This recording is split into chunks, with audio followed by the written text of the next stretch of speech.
After 4 long years of war, the men are coming home.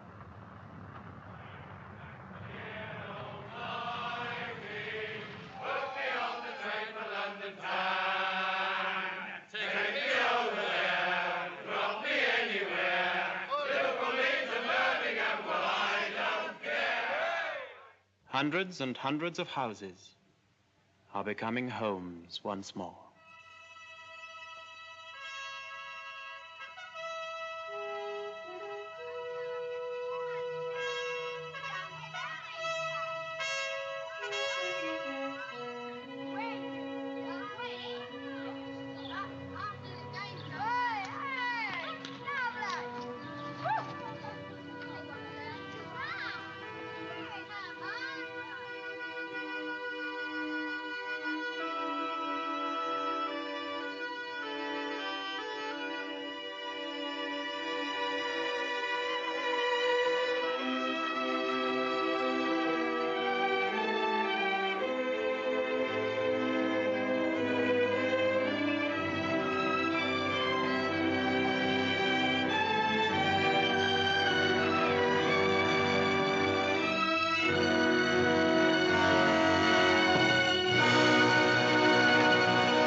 Welcome to number 17, Mrs. Gibbons, and may all your days here be happy ones. I'll be happy when I've had a cup of tea. Well, you won't have to wait long. Here's the removal bin. You go on in, Mother, and I'll help them off with the stuff. Well, you couldn't have timed it better. You're right, Governor.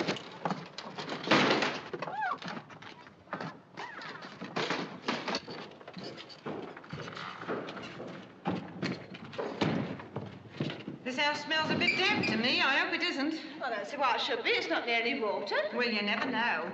Mrs. Wilcox moved into that house in Leatherhead, and before she'd been in it for 3 months, she was in bed with rheumatic fever. That's right, dear. Look on the bright side.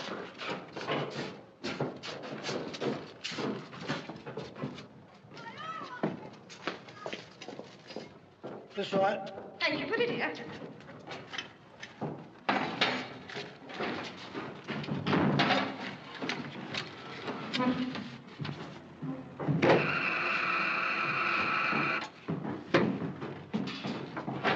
Take that in there, young man. Yes, madam.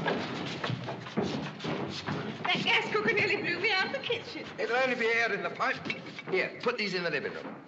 They may need shortening a bit. Oh, I do hope not. There's a hand with this crockery, Mother. It should have been put in the kitchen. I'm not supposed to move anything at all, you know. Not anything. Oh, come on, Mother. It's not heavy. Give us a hand. You'll feel better when you've had a nice cup of tea. If I ever do have a nice cup of tea. Well, the kettle's on the boil, but Sylvia's not here yet. Sylvia. Well, she had to go all the way to the UK stores, you know. That's quite a way. She wouldn't have had to do that if she hadn't forgotten half the things we told her to order. Anemia. Well, she can't help her anemia, can she, now? I don't know. You and Frank put up with her, and that's a fact. Now, you know as well as I do, Mother, that I couldn't let my own sister-in-law live all by herself, now could I? Especially after all she's been through. Sylvia hasn't been through no more than anyone else has.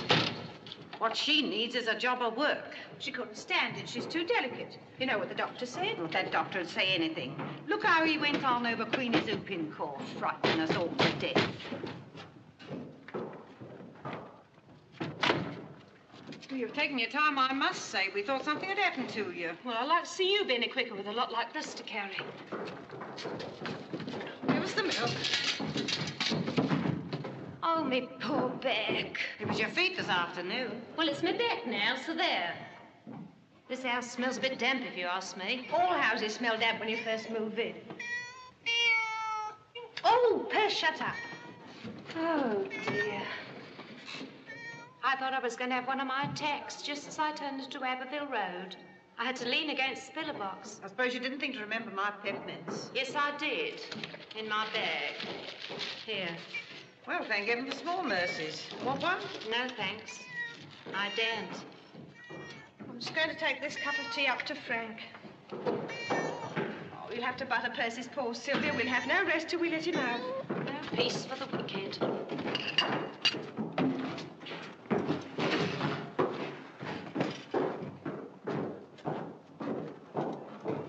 Here's a cup of tea, dear. Tom.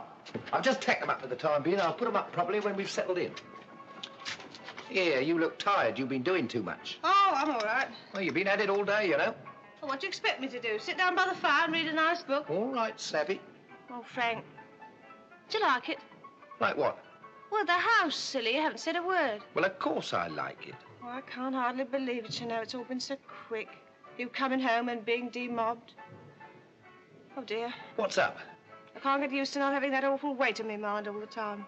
How do you mean? Well, you know. What, me perishing on a field of slaughter? Oh, what a chance. There was a chance every minute of every day for 4 years, and don't you forget it. I used to feel sick every time the postman came, every time the bell Well, rang. there's no sense in going on about it. That's all over and done with. We're lucky. It's just over and done with for some people. Look at Mrs. Worsley. Husband and 2 sons gone. And Mrs. Cross, that boy of hers she was so proud of, done in for life. We ought to be grateful. Who to? Now then, Frank. It's me a headache talking like that. Doesn't make sense. Well, what does make sense, I'd like to know. Well, lots of things. There's me and the children, isn't there? And there's your job and this house and the life we're going to live in it. It's cruel to make me even think of it. Well, what's the use of upsetting yourself? There isn't going to be another war anyway. There'll always be wars as long as men are such fools as to want to go to them.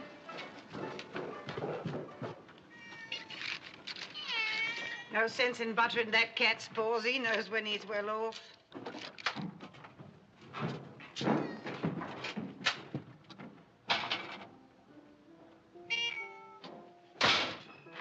Bit of luck about that cherry tree, isn't it?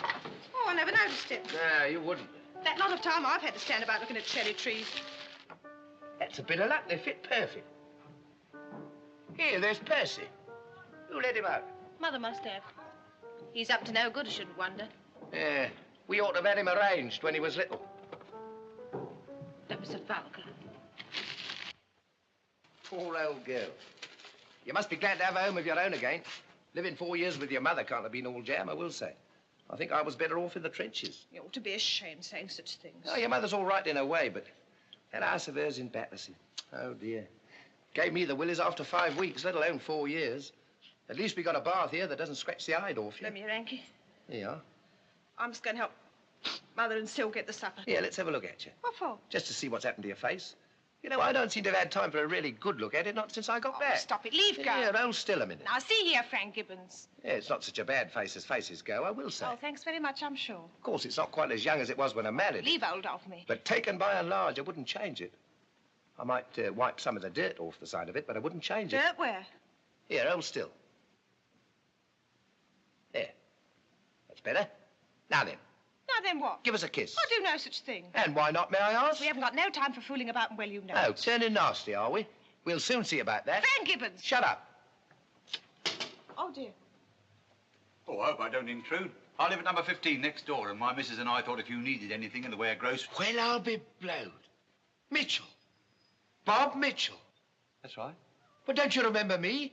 Frank Gibbons, the Buffs, B Company, Festerbert, 1915. Strike me, pink, it's old Gibbons. You old son of a gun. Blimey, I thought you was as dead as mutton after that night attack when we'd gone on to Gaventia and left you lot in the mud. What, me dead as mutton? I'm tougher than that. Only one small hole through my leg in 4 years. Here, take a chair. Thanks. How did you make out? Well, not so bad. Got gassed in 17. All right now, though. Left me chest a bit weak, that's all. Well, I'll say it's a small world and no mistake. Don't you think you'd better introduce me, Frank? Of course, so this is the wife, Bob. Pleased to meet you, Mrs. Gibbons. Oh, it's a pleasure, I'm sure. Well, what a coincidence. I can't get over it. How long have you been here? Oh, over a year now. We took the house when I got my discharge in March 18. Nora, that's my missus, she would have come herself tonight, only she's feeling a bit under the weather. You see, we're expecting a little stranger any day now. Oh, it's not our first, is it? No. We've got a boy, 14, wants to be a sailor. Here, we got to celebrate this somehow.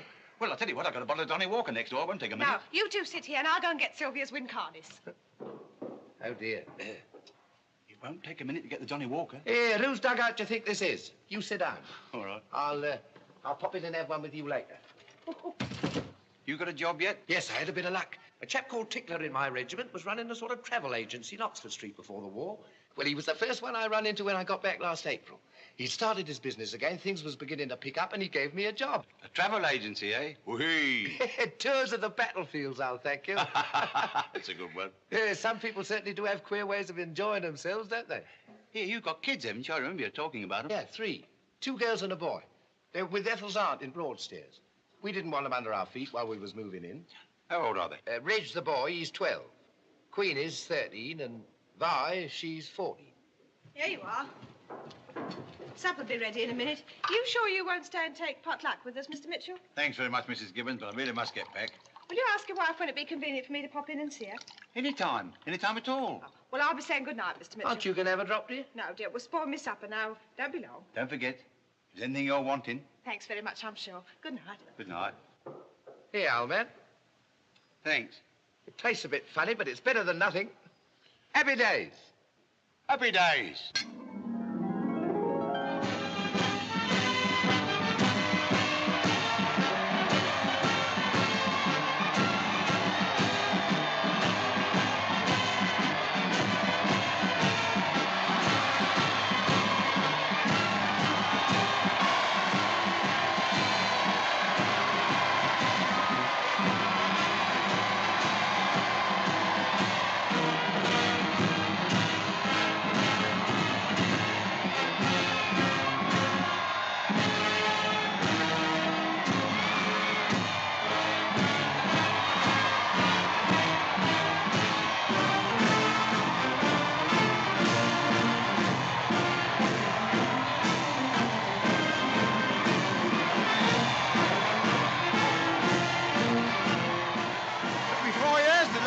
This song. Well, sing it then. Aye? Sing it.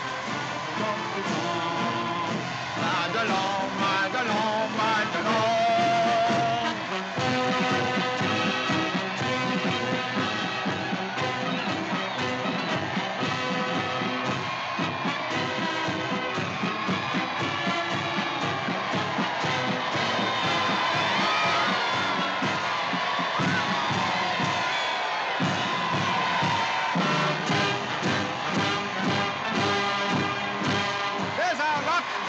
Doesn't make a wish I hadn't been in mob.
Up. Miss Whitley's been to Wembley 4 times and it's poured and rain every time. Have you got your Mac, Queenie? Not a Mac, it's a Burberry.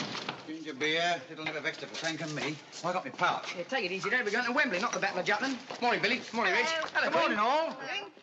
Well, what are the plans? Well, I thought we might start off at the Palace of Engineering. Dad. Oh, we haven't got any plans, Bob. We're just going to have a jolly good time. Good. old Mum. Well, are we going or are we going to stand here all day talking about Don't it? be saucy, Queenie. Say goodbye to your mum. Cheer, Mum. Goodbye, Nora.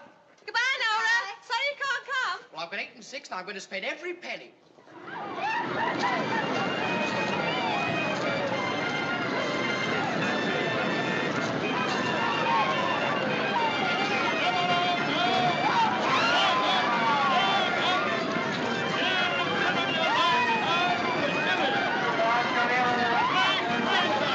I can't look. It frightens me to death. Don't be silly. They're enjoying themselves fit to bust.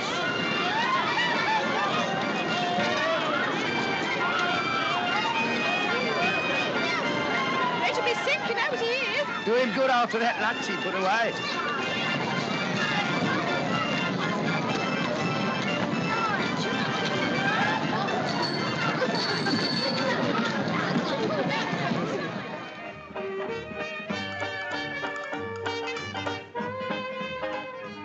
Thank goodness we ditched them. I hate going round in a mob. Yeah, nice to be alone for a bit, isn't it? The water lovely and clear. Look, you can see the bottom. It's a lovely blue, isn't it? Lovely. Are you a good sailor? Don't know. Well, you'll soon find out. Oh, you are awful.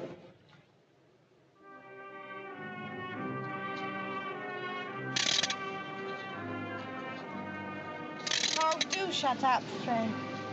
Where can they be? They promised to meet us here at 6. I don't know or care. I brought them here to see the glories of the Empire, and all they think about is going on the Dodgers.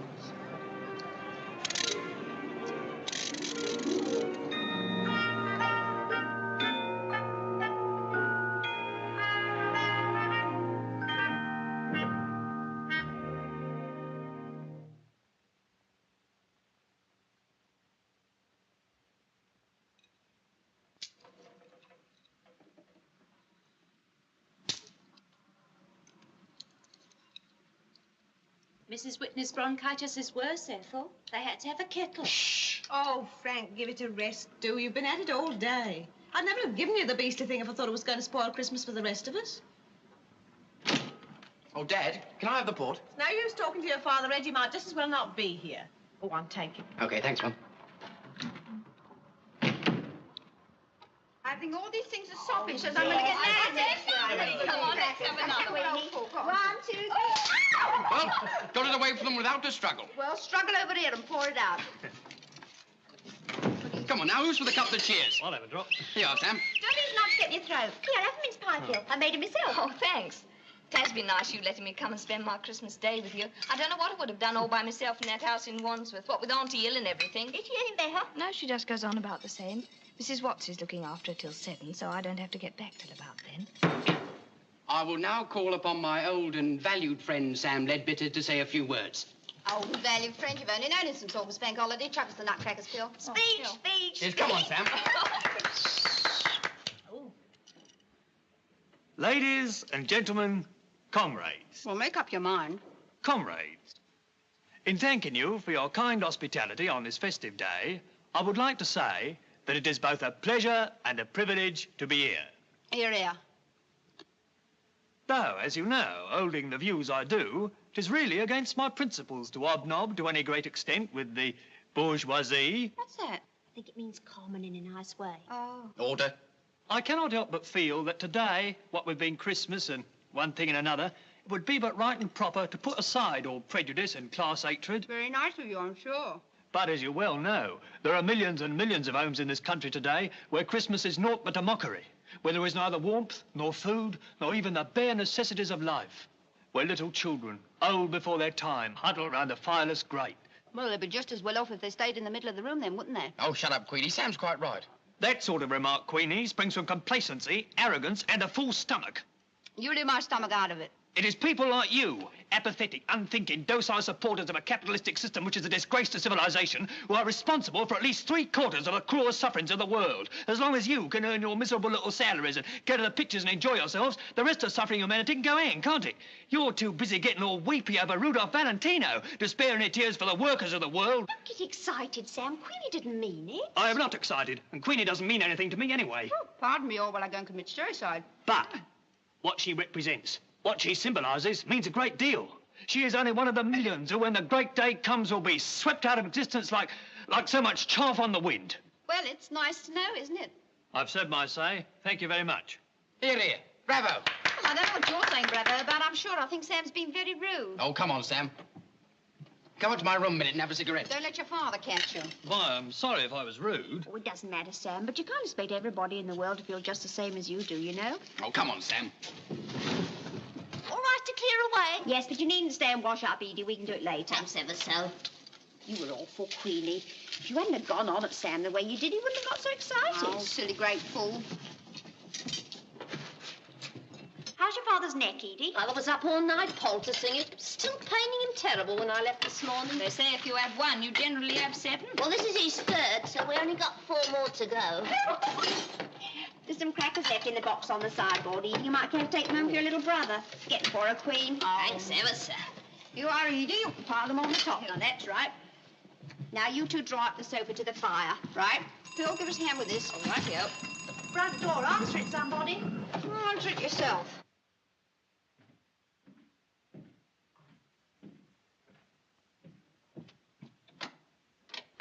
Hello, Billy. Hello, Mr. Gibbons. I thought it was your father. Have you come to see Queenie? Well, I thought, as a matter of fact, that Reg wanted to... You'll find her in the living room. Oh, thanks. There. Hello, Queen. Hello. Billy, what a surprise. Thought you was going back this morning. No, not tonight. Do you know Miss Blake, Mr. Mitchell? Pleased to meet you. Have a chop. No, thanks. I've been eating my head off. Where's Reg? Upstairs with Sam. Oh, he's here, is he? We ought to be going back into the other room. Mum will be wondering what's happened to us. Well, be a sport and go on in then, Vi, will you? I want to talk to Queenie a minute.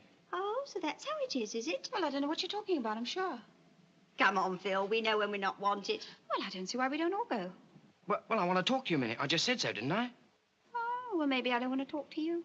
Come on, Phil. See you later, Billy. Don't go without saying goodbye to Mum and Dad. You bet I won't. Oh, now, fancy asking Vi and Phil to go out and leave us alone. You ought to have known better than that. I shall never hear the last of it. Oh, so that's what's worrying you, is it? Oh, it's not worrying me at all. I just thought it sounded sort of silly, that's all. Well, I don't know what's silly about it.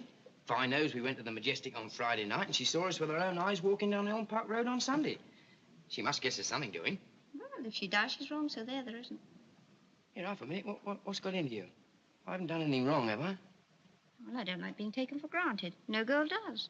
How do you mean, taken for granted? You can't hold hands with someone all through desert love and the next minute expect them to treat you like the Empress of Russia. Don't talk so silly. It's you that's silly. I'm going into the drawing room. Hey, wait a minute. Aren't you going to kiss me goodbye? We shan't be able to in there. I should think not, indeed. Look here, Queenie. If you think I oughtn't have said that about wanting to talk to you alone in front of Vi, I'm sorry, see? I can't say fair in that, now can I? No, I suppose not. Well, then? All right.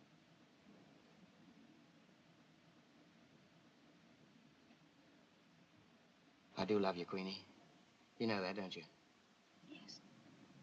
And I wouldn't do anything to upset you. That is, not meaning to. You know that too, don't you? Oh, Billy. I wish you weren't going away so soon. Will you write to me every now and again? Even if it's only a postcard? Yes, if you're right to me. Oh, that's easy.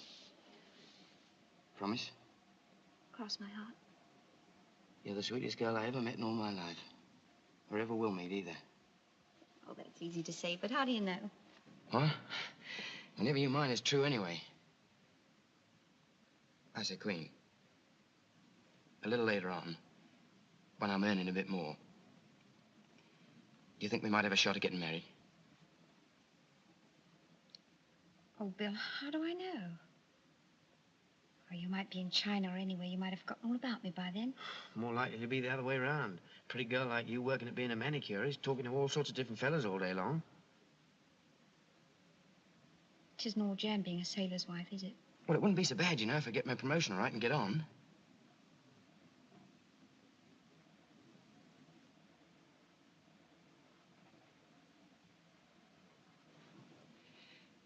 Well, don't say anything about it now, eh? Just think it over. Oh, no, Billy. I wouldn't be the right sort of wife for you, really, I wouldn't. I want too much. I'm always thinking about the kind of things I want, and they wouldn't be the kind of things you want me to want. Well, how do you mean? Oh, I know it sounds silly, but I'm not like Vi. She's a quiet one. I'm different. Mum sometimes says that all I think about is having a good time, but it isn't only that. Well, I don't see any harm in wanting to have a good time. That's what everybody wants one way or another. I'll tell you something awful. I hate living here. I hate living in a house that's exactly like hundreds of other houses. I hate coming home from work on tube. I hate washing up and helping Mum darn Dad's socks and listening to Aunt Sil keeping on about how ill she is all the time. And what's more, I know why I hate it. It's because it's all so common. There. I suppose you think I'm getting above myself, and I can't blame you. Maybe I am. But I can't help it. And that's why I don't think I'll be a good wife for you. However much I loved you. And I do. I really do. Oh, Billy. Yeah. Hold on, dear. Isn't anything to cry about. I know you mean all right. It's only natural you should feel that way about things. And you don't think I'm awful then, do you? That mean? Yeah, of course I don't. Come on now, cheer up. Hey. You don't want to have red eyes on Christmas Day now, do you? Oh, Bill, I'm sorry. Please forgive me.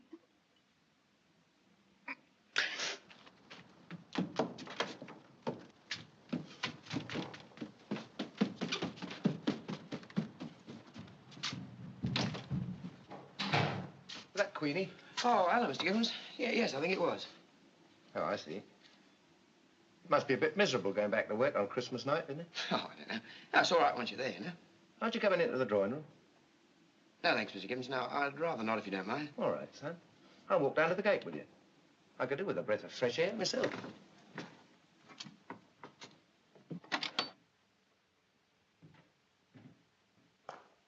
How old are you, Billy? Getting on for 22. Oh, I wish I was. Good night, Mr. Gibbons. Night, Good night, Mr. dear. Mitchell. Good night. Mr. Gibbons, Yes, son? if in 2 or 3 years' time, when I've worked my way up a bit, Queenie and me got married, would you mind? Well, if Queenie wanted to, it wouldn't matter whether I minded or not. She'd get her own way, you know. She always does. Next commission, I may be drafted overseas. By the time I get back, I ought to be earning better pay. Yeah, that is, if I've been behaving myself. Well, what does Queenie think about it? Well, that's the trouble. I think she thinks that being a sailor's wife might be a bit hard going. Yeah, she likes having a good time, our Queenie. But maybe she'd calm down a bit later on. He is open anyhow. If you get the chance, Mr. Gibbons, you might sort of put in a word for me now and again. Right there, son. I'll do my best. Now, go on, up it. Thanks. Good night, Mr. Gibbons. Good night. Oh, and good luck, son. Oh, Mr. Ledbetter, you're just in time to turn over for me. When I was a girl, I played without music at all. He was awfully pleased to put your rat on.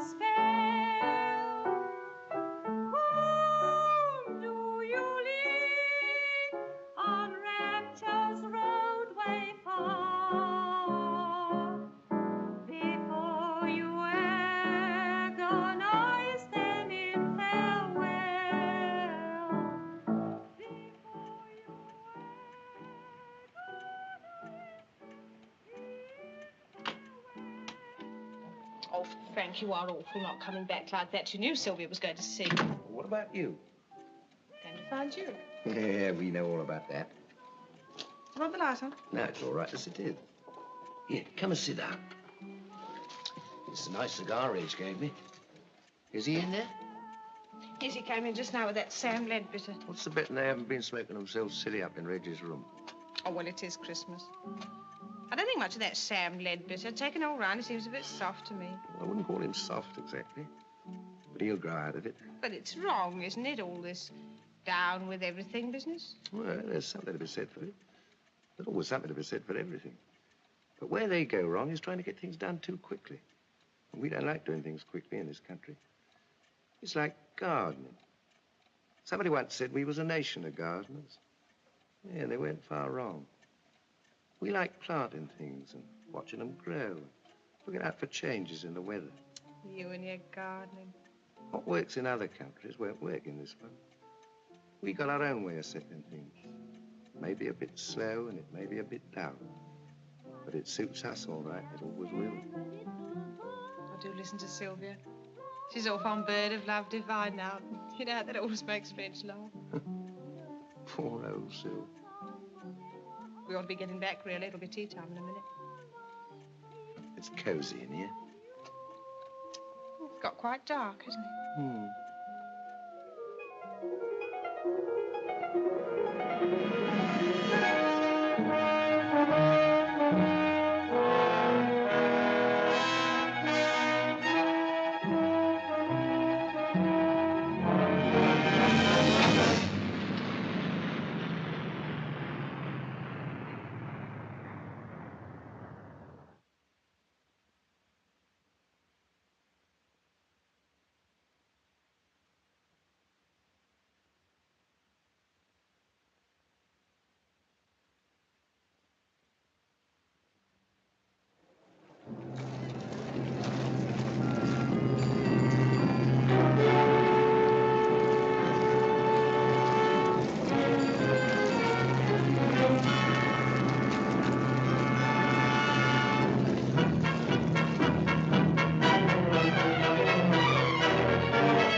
first, please. In the vault first. Give me half, my lady. That's fine. That's open. All right. Room for two only.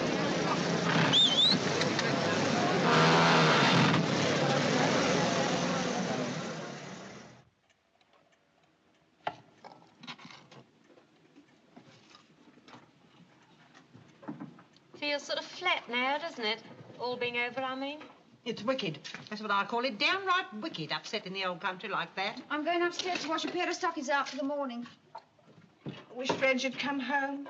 I wish I knew where he was. I'll give that Sam Ledbetter a piece of my mind when I see him. Mr. Rogers says that conditions up north are something terrible. He says the government may have won this time, but next time it won't be so easy. You and your Mr. Rogers. Mr. Rogers is a very clever man. He's been very kind to me, and I like him, so there. Like him? I should just think you did. We get nothing but Mr. Rogers this and Mr. Rogers that from morning till night. I should like to know what Mrs. Rogers has to say about it, I must say. Now, look here, Mrs. Flint, if you're insinuating... You give me a pain, Sylvia. Really, you do. The way you keep on about that man. Just because he pays you a few shillings now and again for designing them Christmas cards and calendars. You're doing nothing more or less than throwing yourself at his head. Mrs. Flint, how can you? Oh, do be quiet, you two. I've got quite enough to think about without listening to you two snapping at each other all the time. Sylvia can go and live with Mr. Rogers for all I care. That's a nice way to talk, Ethel, I must say. Now, look here, Sylvia, I'm tired. See, we're all tired. And what's more, I'm worried to death about Reg.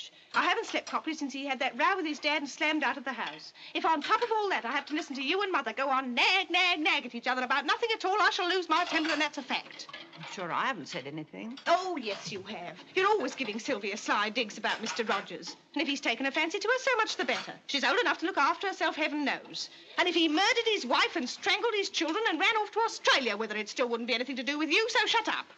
Help me up. Help me up. I'm not going to stay here to be insulted by me. No one's insulting you. Sit down. It's all my fault. I'm in the way in this house. I always have been. You needn't think I don't know it. It's a pity you stayed so long, then. Oh, Ethel, how can you? I'll leave tomorrow. I'll never set foot in this house again. And a good job, too. Oh, bye. Take your grandmother up to bed, for heaven's sake. Come on, Gran, I'll help you upstairs. Stop crying, Sylvia. I didn't mean what I said. I'm an old woman, and the sooner I'm dead, the better. I know you're all itching to see me in my coffin. What else happening? I thought the strikers had got in. No, it's only your grandmother and Aunt Sylvia as usual. That's right, blame me. Everything's always my fault. Now, Granny, don't upset yourself. It's not work. Have another cup of tea, Mum. It'll back you up. All right, dear. Beg of your Aunt Sylvia a cup. I don't want anyone to put themselves out on my account, I'm sure. Nobody is, Aunt Syl. Here you are, and the sugar's just by you. Here you are, Mum. Okay, dear, you better pop up to bed. It's after 11. No, I'd rather not. I'll wait till Dad comes. He won't be long now. Would you like me to stay up, Ethel, and you go to bed? Oh, no, thanks, dear. I couldn't sleep anyway. Very well. I'll take my tea up with me. That's right, dear. Nothing like a nice cup of tea in bed. Good night, Ethel. Good night, Queenie. Good night. Good night, Syl. Sleep well. Afraid there's not much chance of that.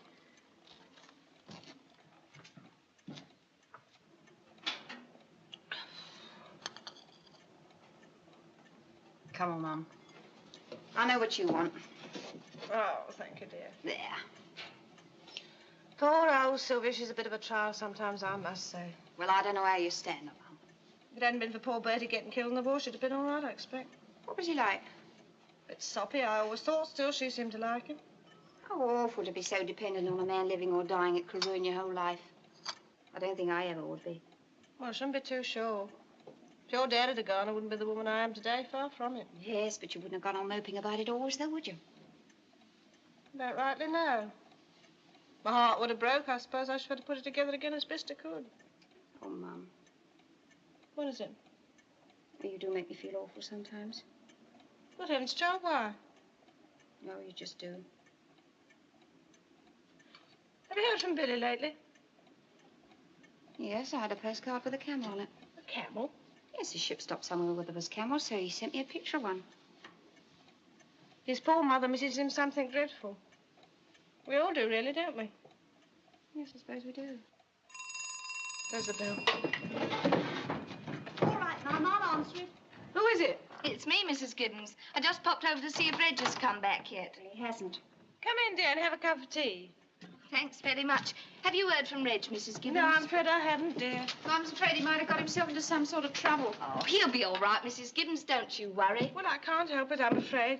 You read about houses being burned down and riots and people being arrested and all sorts of horrors.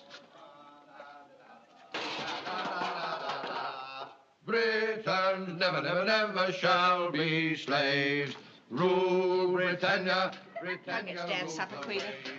Britons never, never, never shall be slaves. Hold your noise, Frank. You'll wake up the whole street. Who cares? We've come unscathed, my friend and I, through untold perils. And you grumble about a bit of noise. You've come unscathed through a few public houses, too, or I'm no judge. Well, there's no denying, Mrs. G, we had a couple at the Plough with Captain Birchall and one more next door with me. That makes 3 all told. Not bad, considering we've saved this country from the horrors of bloody revolution. Don't swear either. You better sit down and have your supper. You still have a bite with us, won't you, Bob? No, thank you, all same. Nora's got something for me next door. Here, have a drink. You've had quite enough to drink, Frank, and well, you know it. Better not, old man. Ethel's quite right. Women are always right. That's why we cherish them. God bless them. You'd better cherish yourself next door, Bob. Nora will be having one of her upsets if she's got something hot for you to eat and you're not there to eat it. That's right. Drive my best pal out of the house. Well, good night, Cock, and I'll see you tomorrow. Good night, old man. Good night, Ethel. Good night, Bob. Toodaloo, everybody. Pleasant dreams. Mr. Gibbons and Mr. Mitchell were in the war together, weren't they? Yes, and to hear them talk, you think they were the only ones that were. Ma'am? Thanks, dear.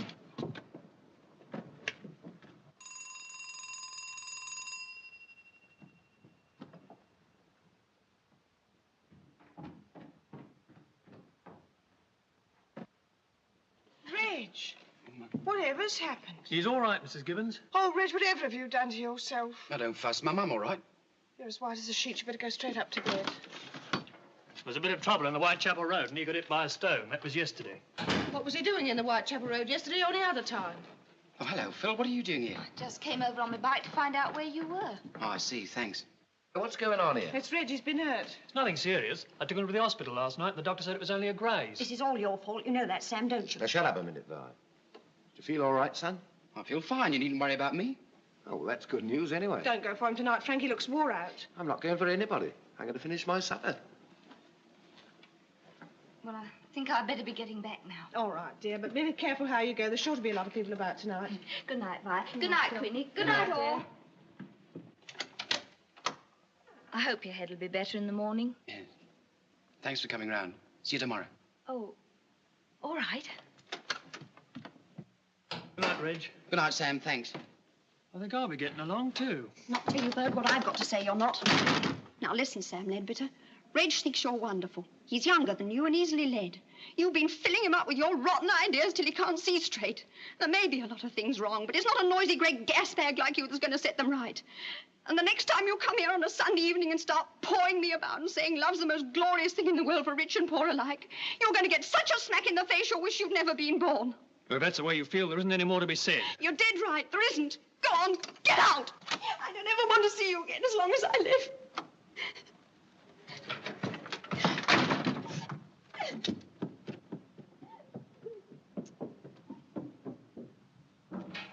Here you are, Queen. I enjoyed that, dear. I should think you did.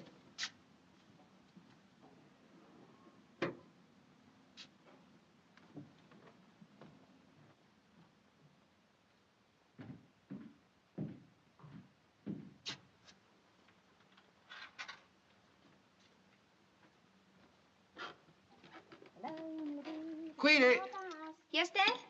No problem. get Percy in and lock up the back. I've done the front door. All right, Dad. Good night, dear. Drives the two of us.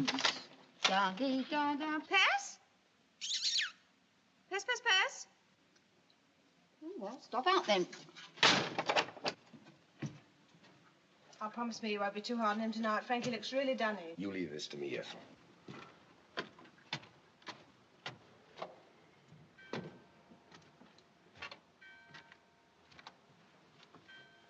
Hello, son. Hello, Dad. Got a cigarette? Oh. Yes. Thanks.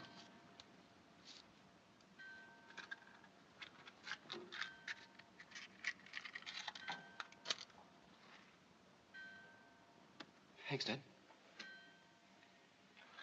Well, let's have it and get it over with. Well, that's easier said than done. You and me don't quite see things the same way, do we? No, I suppose not. It's a pity, too, and I don't see what there is to be done about it. Have you got any ideas? Well, I'm not a kid anymore, you know, Dad. I'm grown up now. Yeah, I realize that all right. Oh, I know you think that everything I believe in's wrong. Now, that's just where you make a mistake, son. I don't think any such thing. You've got a right to your opinion, same as I got a right to mine. Anyone with any sense knows all about the injustice of some people having a lot and other people having nothing at all. But, you know, where you make a mistake is blaming it all on systems and governments.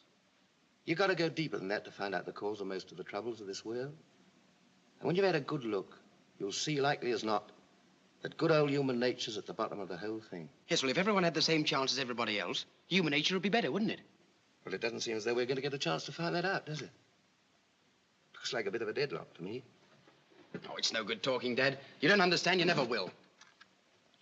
Well, you're right there. Arguing never got anyone anywhere. But I will give you one bit of advice, and then we'll call it a day. How does that suit? What is it? Well, it's this, son. I belong to a generation of men, most of whom aren't here anymore. And we all did the same thing for the same reason, no matter what we thought about politics.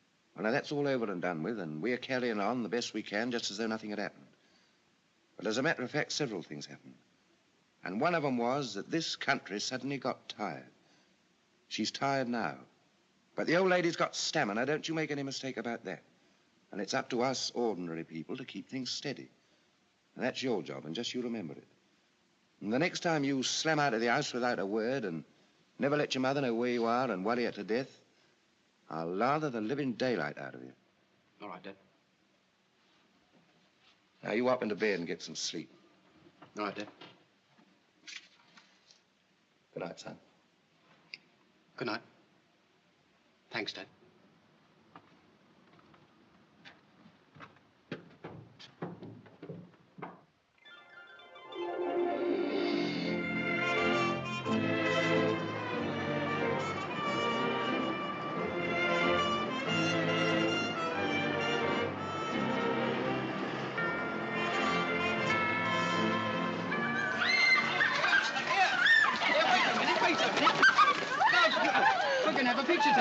Come on. Yes, come on. Smile. Come on, Vi, give us a nice smile. Come on. Come on, Sam. We haven't got much time, so come on. Now, love, it's no use crying. You'll make your nose red. Besides, it looks as though we've got to get used to having weddings in our family.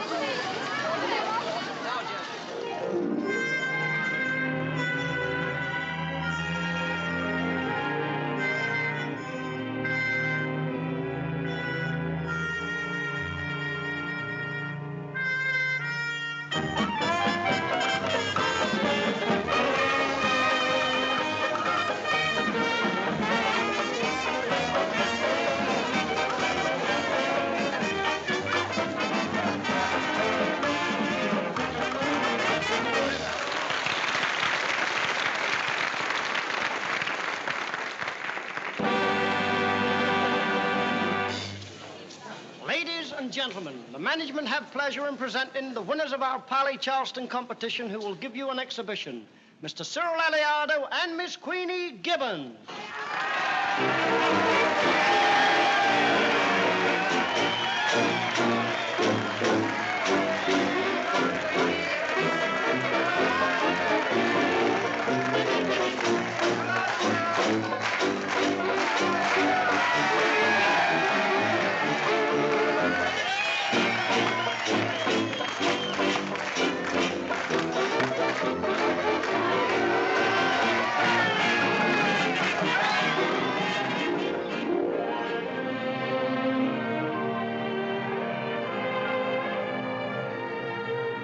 Ninepence on the right, 1 and 3 on the left. That's all at 9.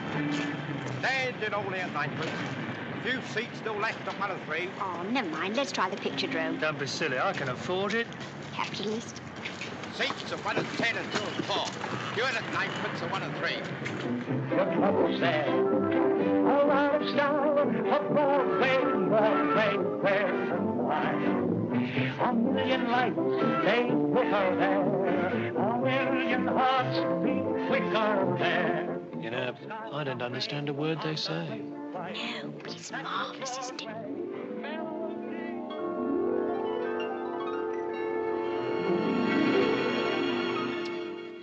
Well, the cutting down the Navy and they're cutting down the Army. The only thing they don't seem to be cutting down is the unemployed. Isn't it awful about poor Mrs. Flint's dress? Well, what's the matter with it? Percy's been curled up on it all night, covered it with hairs he has. The whole house has been in an uproar ever since 8 o'clock. Well, we don't have weddings every day of the week, do we? No, but we're not doing too badly. Here, I must go and dress. Do you mind if I change the cloth a No, minute? give me a hand, Edith. Thanks ever so.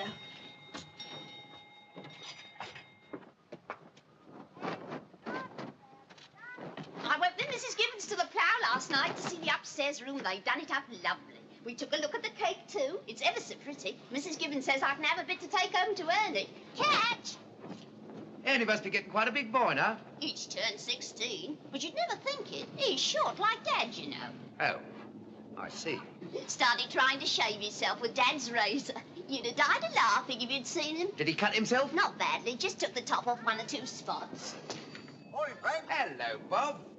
Well, you got a nice day for it. You said it. It rained cats and dogs when I got married. How's Nora? Oh, a bit more cheerful this morning.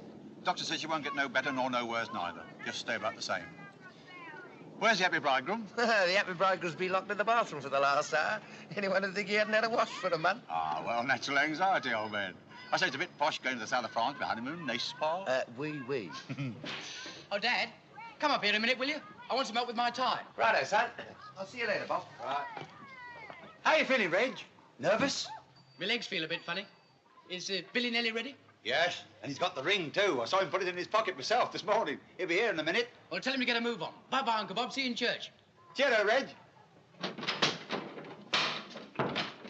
Sorry, Dad. That's all right, son. Which tie do you think, Dad? The bow or the long one? Let's have a look. Try the bow. It's more dressy. I'm no good at tying these things, Dad. All right, well, I'll give you a hand. Well, son. Well, Dad? I suppose I ought to be giving you a few bits of fatherly advice, by rights. What about, Dad? Well, there's the facts of life, for instance. I could probably tell you a few things about them. Yeah, I'll bet you could at that. Reg. Yes, Dad? And I'll trouble you to wipe that innocent look off your face before I say what I've got to say. Yes, so what have you got to say, Dad? That's right. Make the whole thing easy for me. I don't know what you're talking about. Well, I'm not talking about anything yet. All right, fire away. Well, would you say, taken by and large, that you've been a good boy on the old since you've grown up? It depends on what you mean by good. Now, you know quite well what I mean, so don't talk so soft. Women? Yes. Oh, I've had my little bits of fun every now and again. You haven't ever got yourself into any sort of trouble, have you, and not told me about it? Oh, no, Dad. Marriage is a bit different, you know, from just having a bit of fun. Yes, I expect it is. Women aren't all the same, you know, not by any manner of means. Some of them don't care what happens so long as they have a good time. Marriage isn't important to them, beyond having the ring and being Mrs. whatever it is. But your mother wasn't that sort, and I don't think Phyllis is either. She's a nice girl, and she loves you a lot. I know, Dad. And when a woman loves a man that much, she's apt to be a bit oversensitive, you know. It's well to remember that. I'll remember that, Dad. Just you go carefully. Be gentle. You've got a long time together, all your lives, I hope. And it's worthwhile to go easy and get to know each other gradually. And if later on, a long time later on, you should get yourself caught up with someone else, well, just see to it that Phyllis doesn't get hurt by it. Put your wife first, always. Anything that's liable to bust up your home and your life with your wife and your kids, well, it's just not worth it. You remember that and you won't go far wrong. All right, Dad, and thanks a lot. Yeah. I can only hope that you will have as good a wife as I have. I can't say more than that, can I? No, Dad. Well, I better be getting myself dolled up. And good luck, son. Oh, Dad, how does this look from the back? Don't worry, old man. You look gorgeous. Hello, Billy. Oh, it's you, is it? And about time, too. You know, we're going to be late. Here, give us a brush. All ready for the ball and chain? You're too ruddy cheerful by half. Well, of course I am. I'm a sailor, aren't I? All sailors are bright and breezy, you know. It's in the regulations. You must be the life and soul of your ship. Oh, I am. Only the other morning the Admiral sent for me. Mitchell, he said, make me laugh. So I told him the one about the parrot. Mitchell, he said, the ship's yours. Well, what shall I do with it, I said. Scuttle it, he said, and cut his throat from ear to ear. Have you got the ring all right? Well, as a matter of fact, I dropped it down the what's it. What? Well, don't worry, we sent for a plumber. Well, I'd better go up and get my hat and gloves. Glad to be starting in a minute. Oh, why don't you look where you're going? You nearly knocked me down. I'm sorry, old girl. Oh, it's you. Yeah. Well, it's a nice day anyhow, isn't it? Fine. You haven't said anything to anyone? No, of course not. I'm awfully sorry about last night, Bill. Really, I am. No need to be sorry. Not your fault. Yes, but when you've gone back, they'll all be asking me questions, and I don't know what to say. Tell them the truth. I love you and asked you to marry me. You don't love me and said no. Simple enough, isn't it? Sounds awful when you say it like that. No use pretending, is there? No, I suppose there isn't. I am sorry they're all the same. You do believe that, don't you? Yes, I believe it all right. I never did say I would, did I? I mean, I never let you think that... I'm not blaming you. I told you that last night. It's just that well, I can't help feeling a bit low. It's natural enough, isn't it? I suppose you won't write to me anymore now, will you? You're a funny girl, I must say. I don't see anything so very funny in that. You want everything, don't you? You know I love you more than anyone else and want to marry you. You turn me down flat, then want me to go on writing to you. If you've taken the trouble to read my letters up to date, you might remember they was mostly about the future. That's all gone now, isn't it? I'll send you a weather report every so often if you like. Oh, well, if you're going to turn nasty about it, there's no use saying any more, is there? There's someone else, isn't there? I don't know what you mean. I mean what I say. You're in love with someone else, aren't you? Well, it's no business of yours if I am. It's true enough, though, isn't it? Now, look here, Billy, I've had quite enough of you. Why couldn't you tell me last night? Or a long time ago? What's the matter? Don't you trust me? Well, you haven't any right to ask me things like that.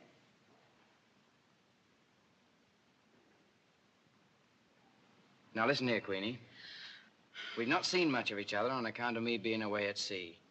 But you've known all the time that I was thinking of you and hoping that as the years went by, you might grow out of some of your highfalutin ideas and think me good enough to be your husband. All that gives me the right to ask you anything I like. No, it doesn't. Is there somewhere else or isn't there? Yes, there is, if you must know, so there. Are you going to marry him? No, Why not? that's my affair. Is he married already? I wish you'd leave me alone. Is he? Yes, he is. Now are you satisfied? Oh, Queen. You're an awful fool. I do wish you weren't. Who are you calling a fool? People can't help their feelings. No, but they can have enough sense not to let their feelings get the better of them. Oh, what you're doing is wrong, whichever way you look at it. There's your mother and father to start with. It'll break their hearts if they ever find out about it. Then there's the man's wife, whoever she is. You're laying up trouble there. But most important of all is you. You won't get much out of it in the long run, and don't you fool yourself. Oh, you're not that kind of a girl, really, whatever you may think. Looks to me as if you're on the way to mucking things up all around. For yourself and everyone else. Thanks very much for the lecture. You're right. No good me saying any more. I'll go up and talk to Reg.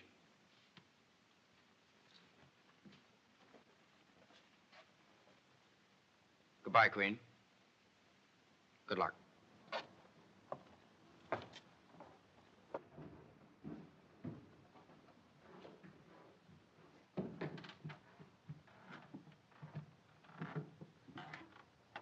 These boots are giving me what for, all right. If they're like this now, what are they going to be like by the evening? Hello, Queenie. You been talking to Billy? Yes, and a couple of weddings in 1 year is a bit too much of a good thing, if you ask me. Yeah, well, here's hoping you get off soon and make the third. I'll never be a bridesmaid again anyhow, as long as I live. Look at this dress and the hat. Well, you've done something to it, haven't you? You bet I have. I wasn't going to wear it as it was. But you look different from all the others. So I should hope. Oh, Marjorie will be upset. She and Phil took such a lot of trouble. They don't know anything about clothes, either of them.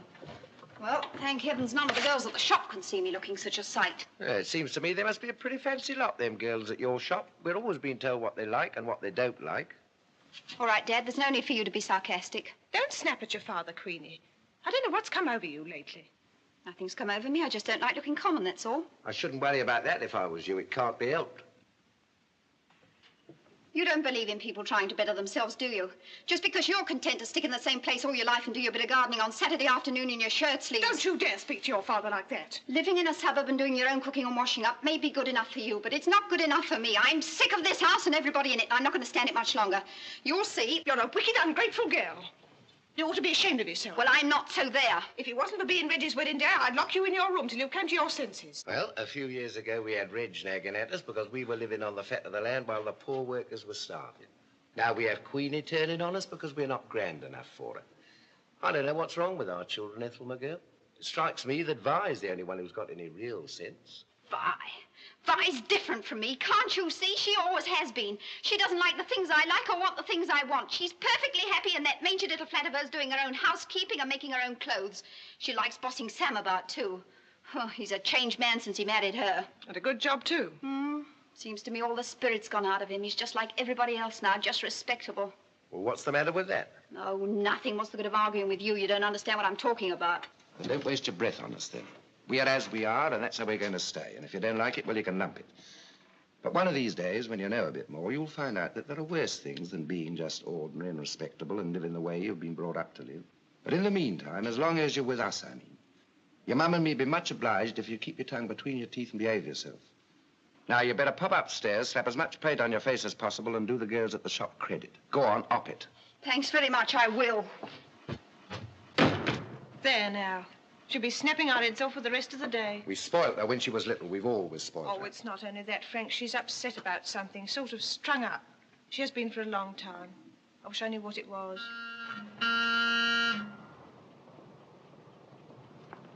The bridegroom will be out in a minute. It's here. The car's here. It looks ever so nice, all done up with white ribbons. Good. Let's have a look, Ethel. Better call Reg, Edie. Reg, the car's here. Come on, Reg, the car's here. All right, I'm coming. And about time, too, here. We don't want the blushing bride to get there before we do. Hello, son. Are you feeling nervous? Yes, a bit. Oh, Reg. Oh, cheer up, Mum. See you at the church. Cheer, Dad. Cheer, son. And don't forget to send it straight back.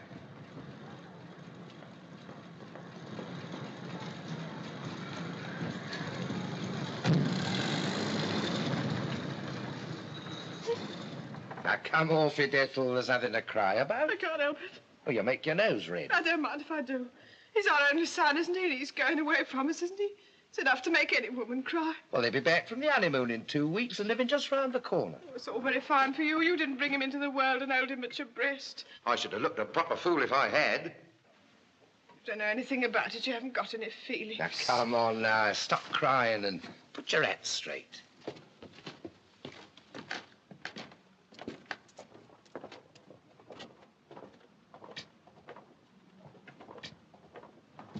If I could lay my hands on that cat, I'd kill it. Half an hour it took to pick the ears off, and the front of the skirt all creased too. Well, it doesn't show.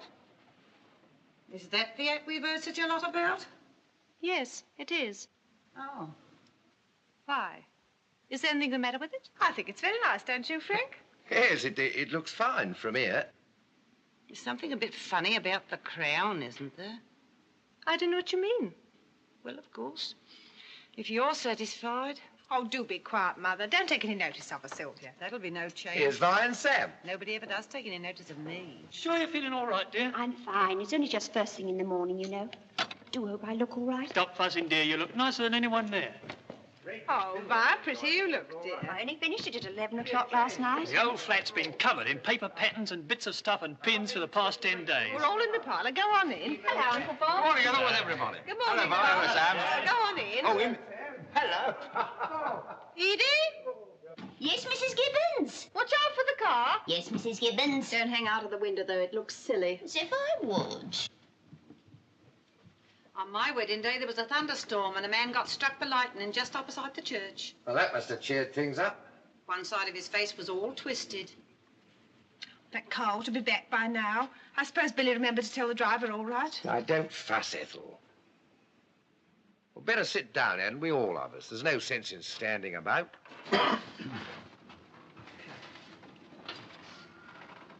Oh, Mrs. Baker and Miss Whitney have just come out of number 12. Got up to kill there. Miss Whitney, stuck-up thing. It seems only yesterday. What does, Mother? The day you and Frank was married. I can see your poor Aunt Connie now, coughing her heart out in the vestry. It was only 3 months after that she was taken. That's right. I should be lucky if I last out another year. Oh, dear, oh, dear. I don't suppose anybody'd mind much. There's many as might say it was a blessing in disguise, I shouldn't wonder. Now then, Mother, none of that. Dr. Spearman said my aunt was thoroughly worn out ever since that bronchitis I had in February. Dr. Spearman. He's a lot better than your Dr. Lewis any day of the week. If it hadn't been for him having presence of mind, Mrs. Spooner would be as dead as a doornail this very minute. That's what you say. At 11 o'clock she was doing her shopping. She was putting the joint in the oven at 12. A nice bit of leg of lamb it was, too. And at 1:30 she was in the hospital lying flat on her back on the operating table. And if it hadn't been for Dr. Spearman... I wonder what's happened to that car. It's getting on, you know. Shall I go out and have a look? There's no need to do that. It'll turn up in a minute. Had those pains again the night, Ethel. Something terrible they were. Started about 2 o'clock. It's all those sweets you eat. There's nothing like sweets for giving you wind. It was not wind. Morning, Queen. Hello, Queenie. Hello, all. It's nearly 10 to, and if that car's not here soon, I'm going. I've got to be on time to meet Marjorie and Doreen Weaver. Well, if it doesn't come soon, we can walk. It's only just up the road. I do wish everybody had stopped fussing. It gives me the pip. Shouldn't have taken Reg and Billy more than 3 or 4 minutes to go there. I'm sure I hope nothing dreadful's happened to them. Oh, Granny, what could have? Accidents will happen. Some people seem to think of nothing but horrors. Morbid, that's what it is. Oh, thank you not to call me names, Sylvia Gibbons. You make me tired. Now, don't answer back, Sylvia. It'll only mean a row. Well, I'm sure I don't want to say anything to anybody. But really... But you don't keep quiet, then. Who are you to talk to me like that? I've had about enough of your nagging.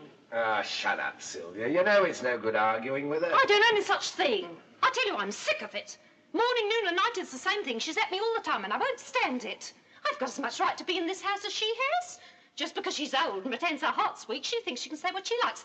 I tell you one thing here and now, and that is I've had enough trouble and sorrow and suffering in my life without having to put up with her eternal nagging and her nasty insinuations.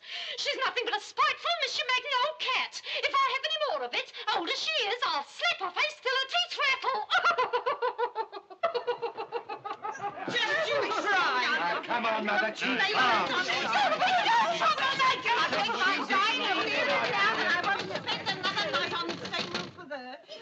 It's back! The car's back!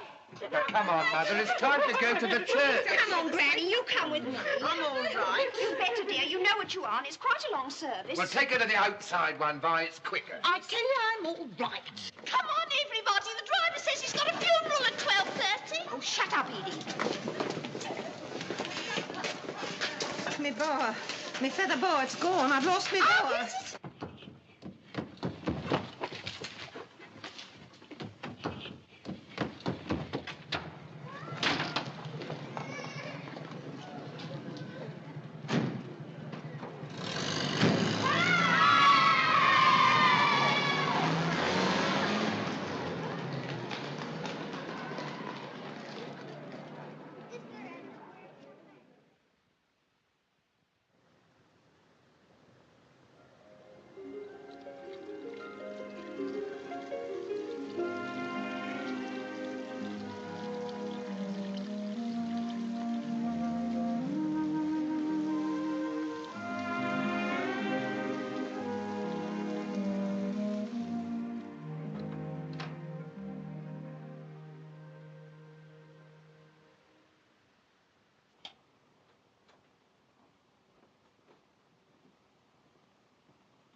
Heaven help poor sailors on a night like this. Where's the light? Over by the door. It's lucky this was open. We'd have woke up Ethel if we'd come in by the front. Here we are.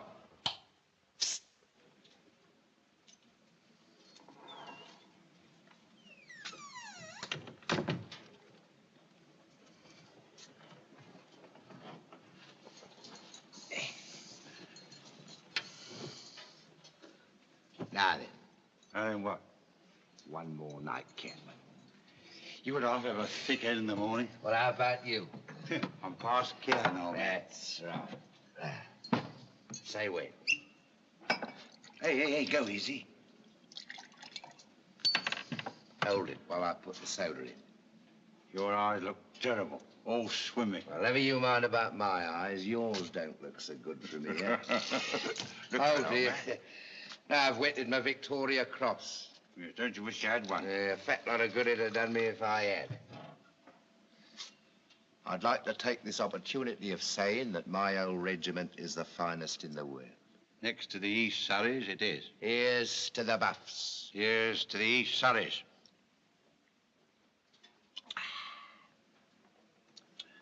And your old regiment's the finest in the world, too. That's right. Here's to the East Surreys. Here's to the Buffs. Here. What was that one that chap told us about the couple in the park? Shut up and start me all. Hey, that little so-and-so, he can't half tell him and no mistake about it.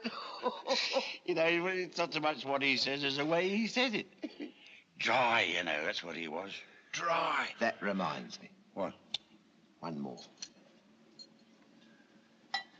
Hey, go easy. Go on, it'll do you the world of good.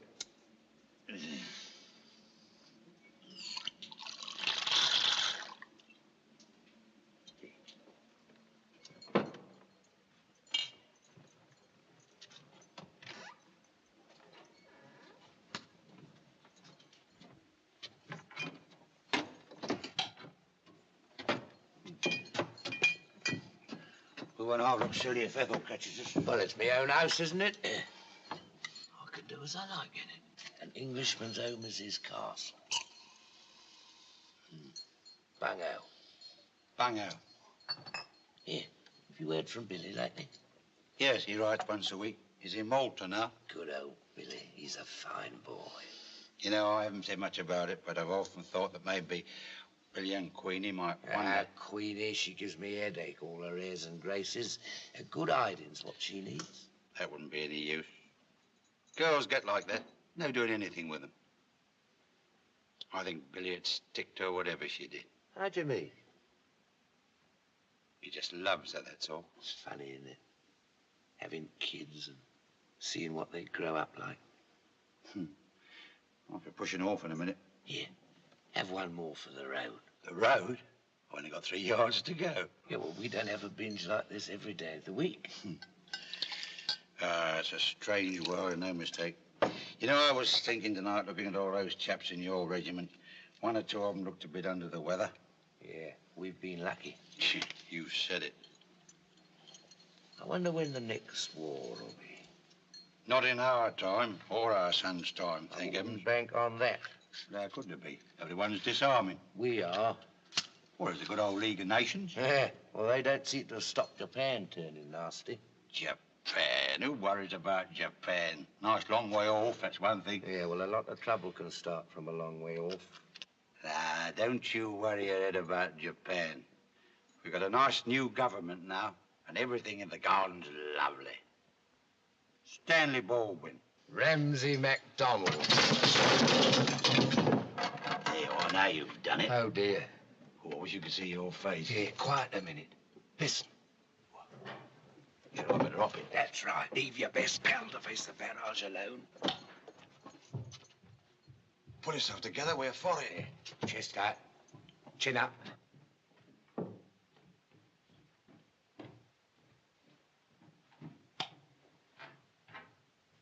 And what do you think you're doing if I'm a make so bold?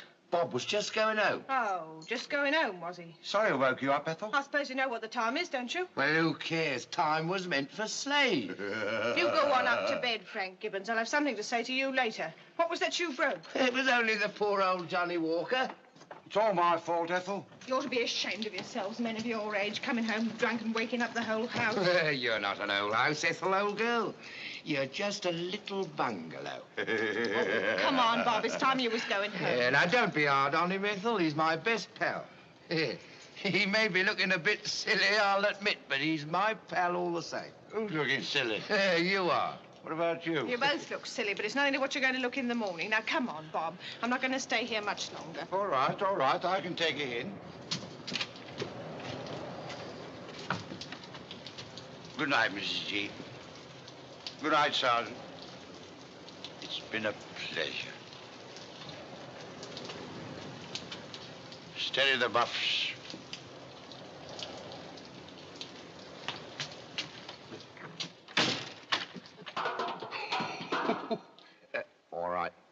All right. You don't have to say nothing. I know. Now, stop it, Frank. The next time you go to a regimental dinner, you can go to a hotel afterwards and sleep it off. I won't have it, do you hear? This is my dining room. This is not a bar parlour. Go on.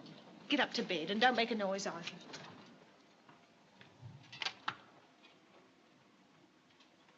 What's this? What's what? This letter. Oh, I haven't written no letters.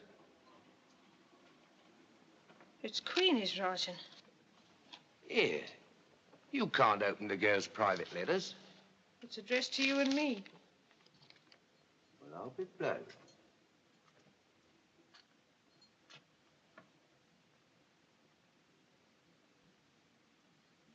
She's gone. Read it.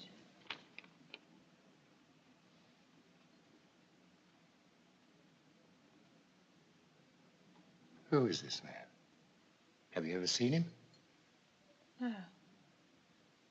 I'll fetch her back. I'll give her the idea of her life. Can't find her. Doesn't say where she's gone. We love each other. His wife won't divorce him. We can't live without each other. So we're going away.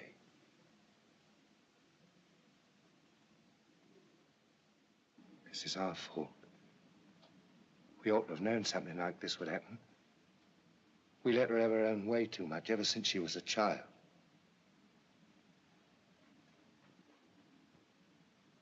Queenie. We'll trace her all right, don't you worry. We'll find out who the man is through the shop. It must have been there that she met him. We'll get her back. I don't want her back. She's no child of mine. I never want to see her again as long as I live. Don't talk like that, Ethel. I mean it. I've done my best to bring her up to behave respectable, to be a good girl, but it hasn't been any use. If she loves this man that much, maybe it was too strong for her. Maybe she couldn't help herself. You don't see what she's done same way as what I do you? Oh, I don't know. You and me never have quite seen eye to eye about what's right and what's wrong. You'd have her back tomorrow if she'd come, wouldn't you? But I wouldn't. You've always encouraged her, told her how clever she was, let her twist you round her little finger. All I've done is to try laughing at her instead of scolding her. Well, you've got something to laugh at now, haven't you? Don't go for me, Ethel. She's my girl as well as yours. I'm not going for anyone. I've done my best. I can't do no more. You can't stop loving the girl all at once, even if she has done wrong. I can try. What's the sense in that? It's nothing to do with sense. It's how you feel. I've never seen you like this before. Hard as nails you are. What did you expect me to be? Oh, I don't know. I suppose you've never cared for Queenie as much as you did the other two. It's not fair to say that. It's true, though, isn't it? No, it's not. She's always been the most trouble. That's true enough. And she's certainly never put herself out to help me the way Vi has. That's true, too. But I've cared for her just the same as I have the others, and don't you start saying I haven't. There's no use laying the blame for this at my door. What she's done on her own. And I'll never forgive her for it till the end of my days. Oh, well. If you feel like that, it's not much good talking about it, is it? Will you turn out or shall I? Ethel. I'm going back to bed now. You better tidy up a bit before you come up.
taking a terrible time to run out. It's my blinking plug all stopped up. Well, you'd better pop round to the tobacconist on the way home and telephone Mr. Freeman. Righto. How long before tea's ready? About 5 minutes. The kettle's on. Here are the tea things.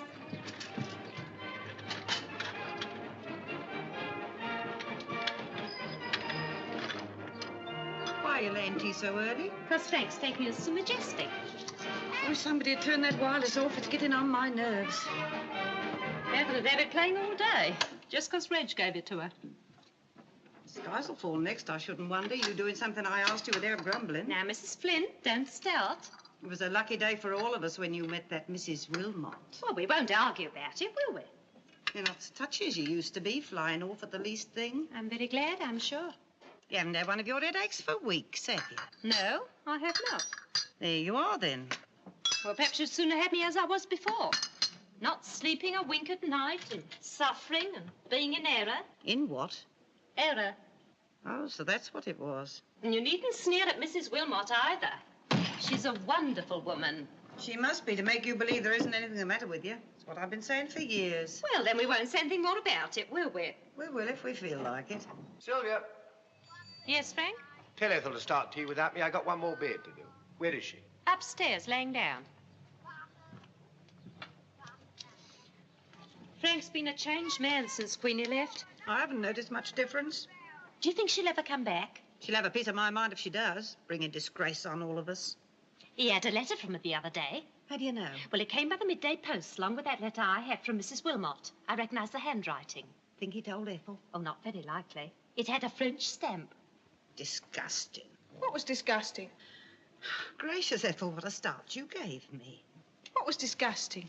A French stamp. A French stamp? What are you talking about? About the letter that Frank had from Queenie. Oh, were you?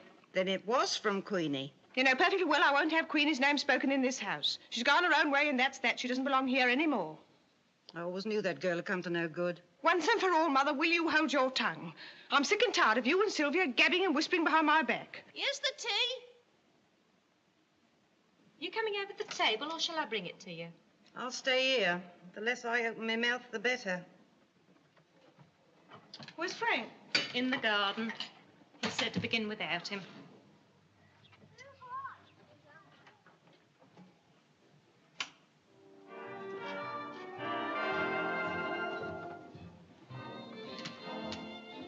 I'm sorry I spoke to you like that, Sylvia.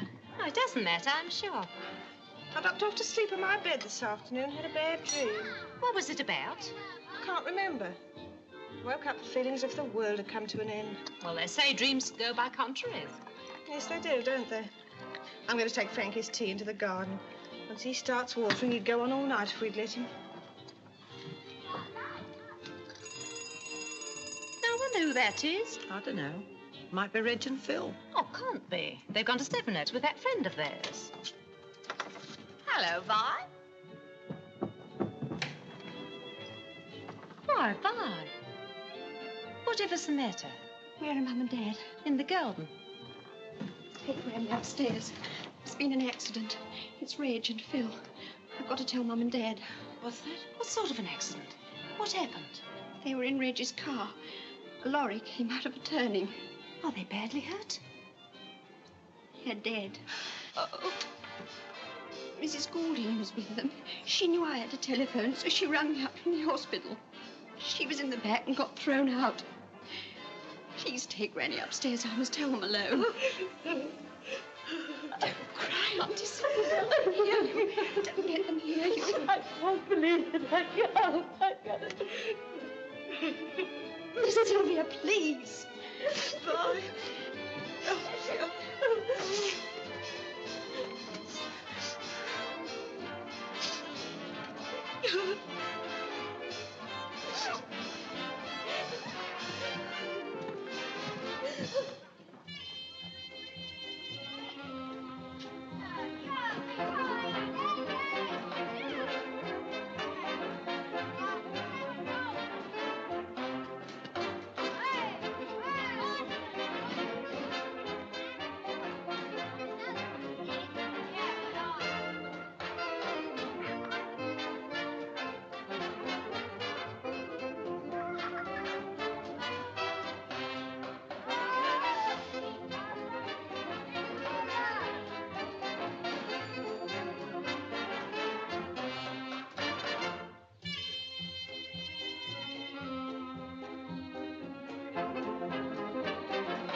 feel all right, dear?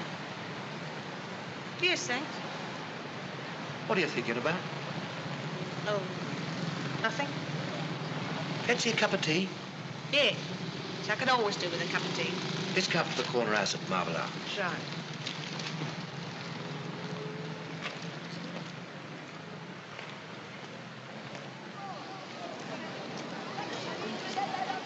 You know, this is the first time you and I have been for a walk together for years. Yes, Parkline's changed, isn't it? Nothing but great big hotels now, seems a shame. They won't be ashamed of. That's all they're doing over there. Doing the same thing to our leader as they once did to Hitler in Germany. Everyone in Germany used to say that he'd never get in, and he wouldn't know how to regenerate Germany if he did get in. Well, there he is, and a new life has started for Germany. When I saw those Jews and communists smacked down in Olympia the other day for trying to silence our leader, let me tell you, I thought this. How about that cup of tea? I thought the day of reckoning will come in this country, too. The day will come when all the little rats and mice are thrown back into the gutter where they belong.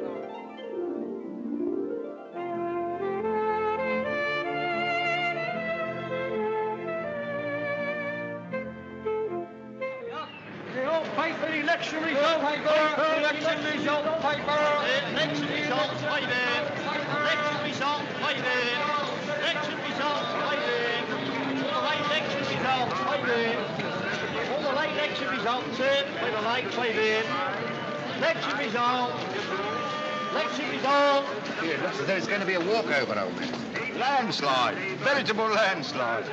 Best thing that could have happened. Hope you're right. Conservative gain. Here are 3 more election results. Swindon Division of Wiltshire. W.W. Wakefield, Conservative. 20,732. Ah, there's a face you can trust.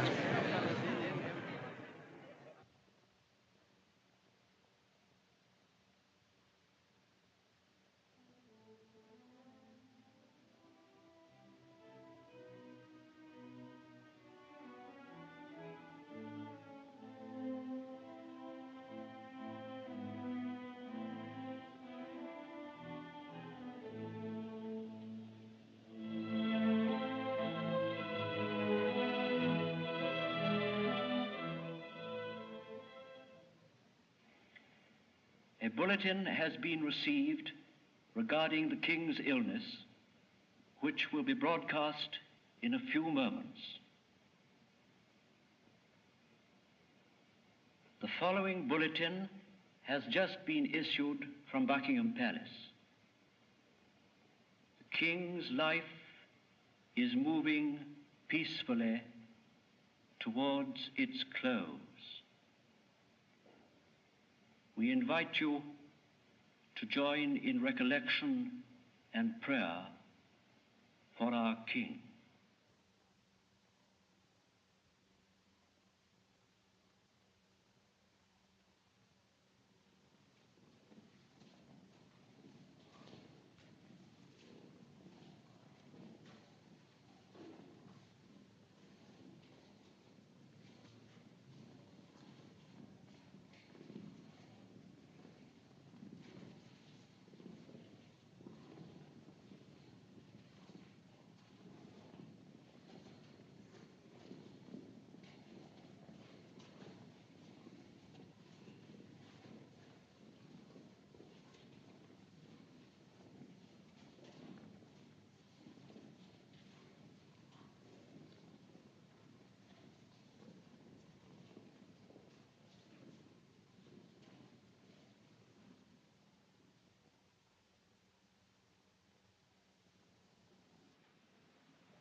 Ethel, what are you doing? It's near the end of the year anyway. Well, that's that. There won't be nothing more to listen to tonight. All the stations have closed down. Well, how's the library going, Aunt Sylvia? Oh, all right. I'm leaving next month to help Mrs. Wilmot with her work in the temple. What temple? The Temple of Spiritual Radiation. Oh, I see. We'll have to be going in a minute, Vi. I'll pop up and get my hat. I left it in Mum's room. How are the children, Sam? Well, Sheila's all right, but Joan's been a bit seedy. Doctor told us to keep her in bed for 2 or 3 days. Did he indeed? Well, I suppose if you believe in doctors, it's best to do what they say. Well, it stands to reason they know a bit more about it than we do, doesn't it? No, I don't think it does. What would you do if you broke your leg? I suppose you'd send for a doctor then, wouldn't you? I wouldn't break my leg. But if you did, if you were run over through no fault of your own. Well, I should certainly send for treatment. Well, there you are then. You don't understand, Sam. Of course, there's no reason why you should. You haven't studied the matter, have you? No, I haven't. It wouldn't be surgical treatment I should send for. It would be spiritual treatment. Would that heal a compound fracture? Certainly. Frank, where's Ethel? She's in the kitchen. We miss Edie, and that's a fact. I've tried to make Ethel get someone else, but she won't. There's not so much to do since Mrs. Flint passed on. Now, don't talk so soft, Sylvia. Mother died, see? First of all, she got flu, and that turned to pneumonia. The strain of that affected her heart, which was none too strong at the best of times, and she died. It's nothing to do with passing on at all. How do you know? I know it's only your new way of talking, but it gets me down, see? What are you shouting about? I'm not shouting about nothing at all. I'm merely explaining to Sylvia that Mother died. She didn't pass on, pass over, or pass out. She died. Dad, you do make me laugh. You do, really. Not a fit subject to talk about, anyway. Come on, Sam. We better be going. Good night, Mum. Good night, dear. Good night, Good all. night, dear. I'll come to the door with you. Where's Archie, Ethel? Asleep in the kitchen. He's been out once tonight. As a mouser, Archie knocks poor old Percy into a cocktail. I think I'd go to bed now, Ethel. All right, dear. How about the washing up? Oh, that's all right. Frank and me will do it. I was looking a bit peaky, wasn't she? Oh, she's worried about Joan, I think. Ah, she'll get over it. Remember the trouble we had with Queenie when she was tiny? Yes, I do. Sorry, I forgot. You're lucky. You're a funny woman, Ethel, and no mistake. I expect I am. Whereas God made us, I suppose there's nothing much to be done about it. Well, I wouldn't be so sure. Being bitter about anybody isn't a good thing, let alone if it happens to be your own daughter. I'm not bitter. I just don't think about her anymore, that's all. That's one of the things I don't believe. Well, let's talk about it anymore, shall we?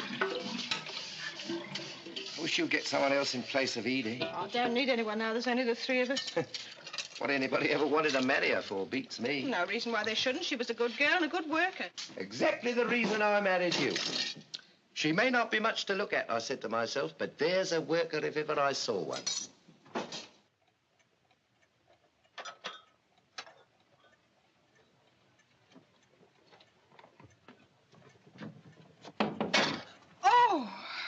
Oh, Billy, what a shock you gave me. Frank, Billy's here. Sorry, Mrs. Gibbons. I'd no idea you was back. Well, I got in about an hour ago, so I dropped in for a chat. Oh, well, go on in. I'll be round in a moment. Righto. Hello, Mr. Gibbons. Well, here's a surprise. Come on in. Got a couple of weeks' leave. Go on. Yeah. Been transferred from a cruiser to a destroyer. Do you like that? You bet I do. Oh, Billy, I am glad to see you. I'm sure your father is, too. It's been lonely for him by himself in that house ever since your mother was taken. Nora died, Ethel. Nobody took her. Well, be ashamed of yourself talking like that in front of Billy. Would you like me to make you a cup of tea? It won't take a moment. No, thanks, Mrs. Gibbons. No, there's something I want to talk to you about, as a matter of fact. Yeah, both of you. Oh, what is it, son? Yeah, got a cigarette on you? Yeah. Left mine next door, I think. There we are. Thanks. Well? Feel a bit awkward, really. I wanted Dad to come along and back me up, but he wouldn't. A man of your age hanging on to his father's coattails. I never heard of such a thing. Here, what have you been up to? What is it, Billy? It's about Queenie. What about her? Does it still make you angry? Even to hear her name? I'm not angry. Have you seen her, Billy? Yes, I've seen her. How is she? Fine.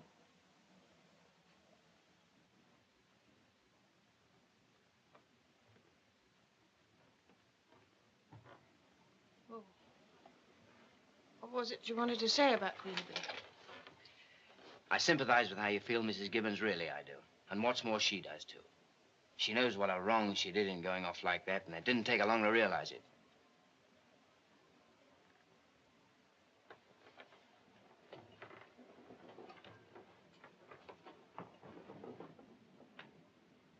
She hasn't had any too good a time, you know. The man she went off with went back to his wife and left her stranded in a sort of boarding house in Brussels. How long was it before she found another man to take her on? Ethel. Long time. Over 3 years. She's all right now, then, isn't she? Yes, she's all right now. What sort of a bad time did she have? How'd you mean? Trying to earn a living for herself, you know, getting in and out of different jobs. She showed dresses off in a dressmaker shop for over a year. Then she got a job looking after some English children, but that didn't last long. Then she got ill with appendicitis and was taken to hospital. Where? Where was she taken to hospital? How long ago? Paris, about a year ago. When she was in hospital, she picked up with an old Scotswoman in the next bed. A little later on, the two of them started an old English tea room in Mentone in the south of France, you know, just for English visitors. That's where I ran into her by accident. We were doing a summer cruise, and the ship I was in laid off there for a few days. A couple of pals and I went ashore for a cup of tea. There she was. Is she there now? No, she isn't there now. Well, where is she then? She's here, Here? How'd you mean? Here. next door with Dad. Really? We were married last week in the registry office in Plymouth. Married? Well, I've always loved her, you know. Always said I'd wait for her. Oh, son, I can't believe it. Oh, son.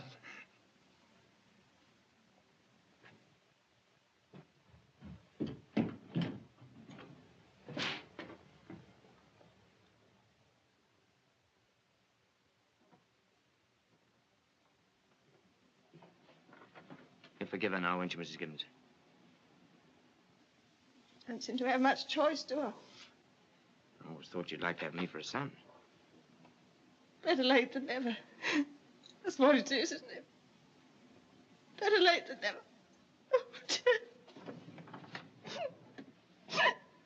Shall I get you a little nip or something? Yes, please. Where is it? In the sideboard cupboard.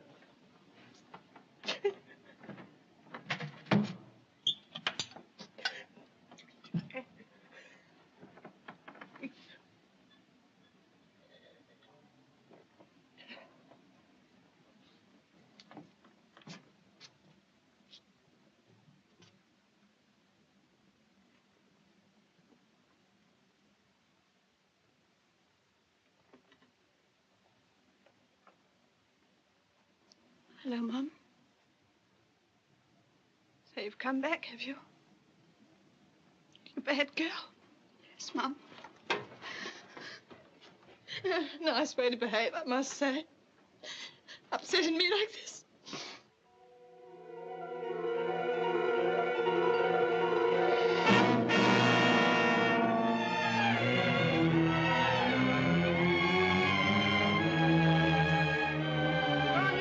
Chamberlain flies to Munich. Read all about it. Paper.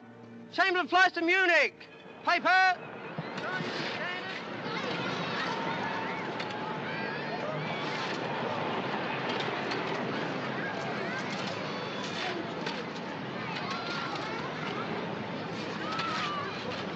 Oh, just a minute, Mum. Well, I must say, I'd just as soon be bombed on my own 2 feet as crouching down in one of those. Well, you've chosen a nice time to be born, I will say.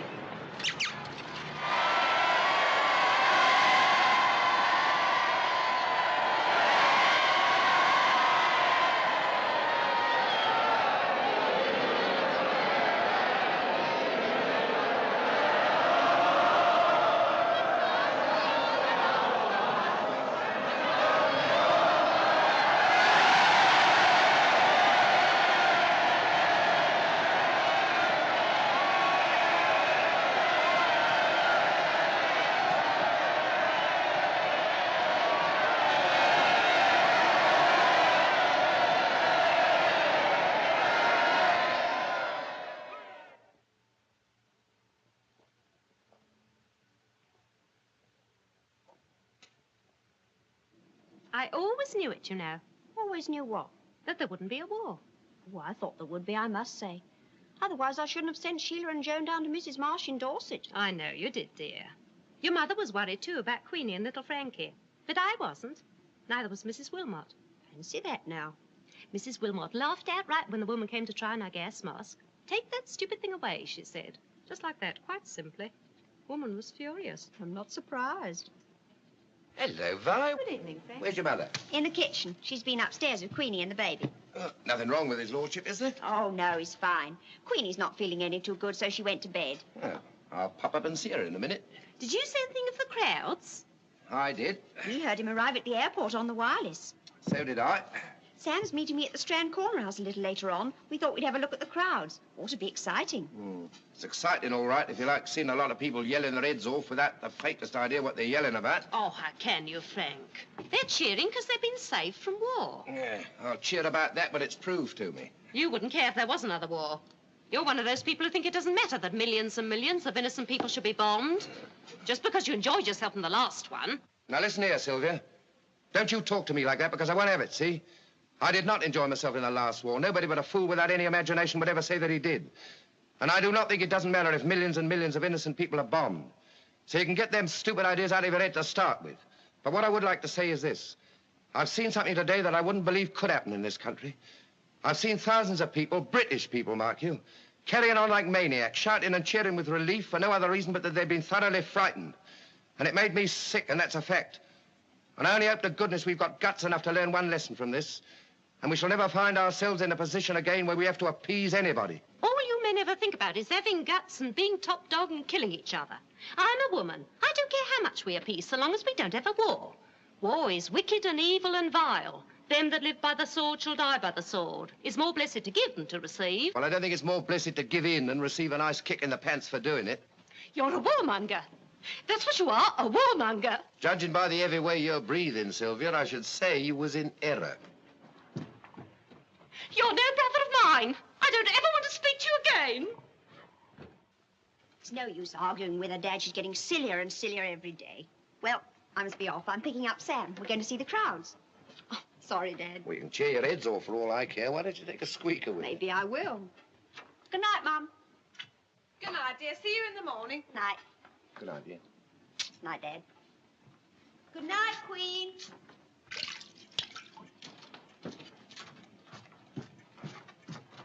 I brought my boots. Well, you'll have to clean them yourself. I've got my hands full as it is. How's Queenie? Oh, she's all right. You'd think nobody'd ever had a baby before. She had a letter from Billy this afternoon. He wants her to join him at Singapore after Christmas. But the baby won't be old enough to travel. Or she'll leave him here. What, with us? Well, of course, don't be so silly. Who else would she leave him with? Oh, that'll be fine, won't it? Oh, fine for you, maybe. You won't have to look after him. Oh, dear, what a week. I couldn't believe I could be so tired. Poor old girl. You do look a bit done up. You run up and say goodnight to Queenie before she drops off. All right, bossy. That's enough. Oh, I'm expecting Bob to pop in and have a farewell binge. Give me a shout, dear, when he comes, will you? Binge, indeed. One small one's all you're going to have, my lad. If I have to come and take the bottle away from you myself. I'd like to see you try.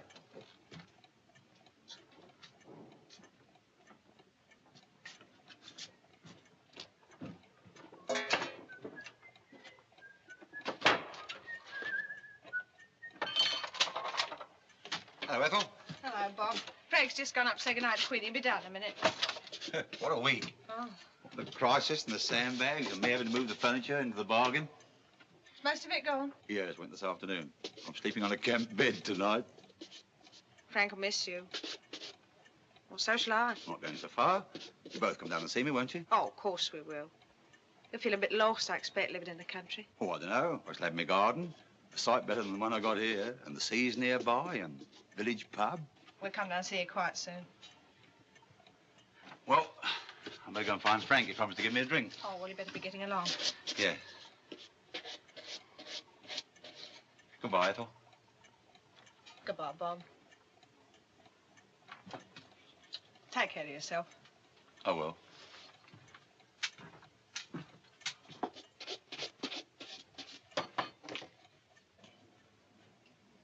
Do you remember the first night we moved in? When we had Sylvia's wind harness? It's going back a bit. Nearly 20 years. And here we are, just the same. Are we? I suppose we're not. It's a strange world. You said it. All them years. All the things that happened in them. I wouldn't go back over them again for all the rice in China, would you? Not on your life. Do you remember that picnic? The Box Hill in 1923? When you got as tight as a tick and fell over and sprained your ankle? Whatever made you think of that? I don't know, I was just thinking. Do you remember that night we went to your regimental dinner? That was the night Queenie went off. Yeah, Reg was alive then. Maybe about a year before. I wonder what happens to rooms when people give them up. Go away and leave the house empty. How do you mean?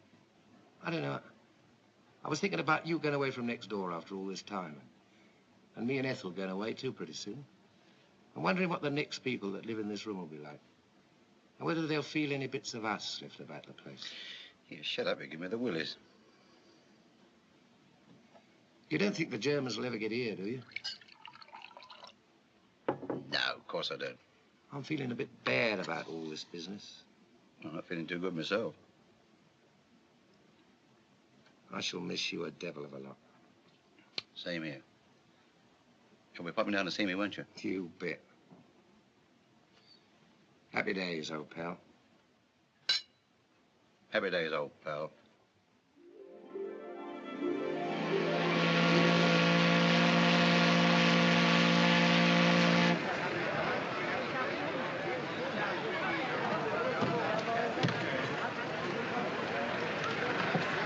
Now, don't you worry about little Frankie. We'll take care of him. And don't forget to give my love to Billy. No, Mum. Your luggage is all aboard, and I've seen the steward, and you've got a cabin all to yourself as far as Marseille. Don't fuss, Frank. That's us. We'd better be going. Goodbye, dear. All visitors ashore. Come on, please. Goodbye, Mum. Goodbye, dear. Take care of yourself. Be a good girl. Stand clear of the gangway. And don't forget to send us a postcard with a camel on it. No, all right, Dad, I won't. Oh, Mom, don't let Frankie start that.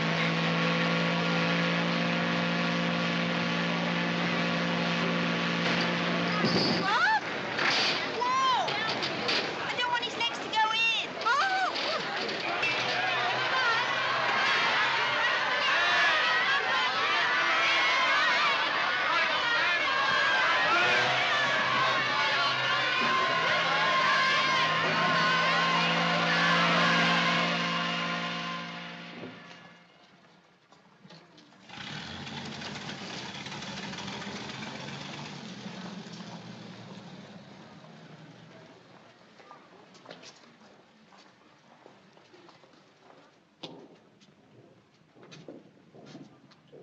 Well, that's that. I never thought we'd get it all in.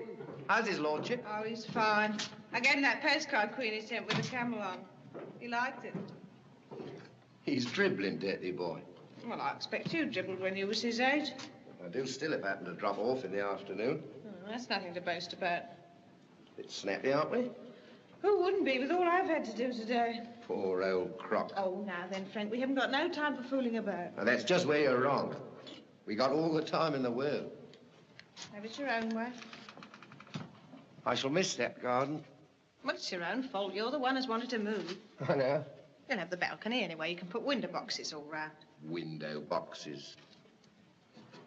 You know, sometime a bit later on, when I stop working, we might take a little place in the country, mightn't we? When might that be, may I ask? Oh, I don't know, in a few years, maybe. We'll see about that when the time comes. You know, I think you'd like the country. I know you're frightened about it being a bit too quiet, but when people get older, they don't mind so much about being quiet. Not all as old yet, you know. Funny, isn't it? What is? Well, you'd think when you take everything out of a room, it'd look bigger.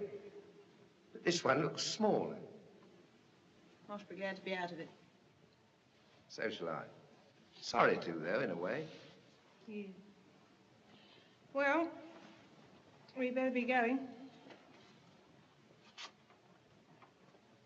It's been a long time, isn't it? Yeah. I don't mind how many flats we move into, where we go or what we do, so long as I've got you. Don't talk so silly.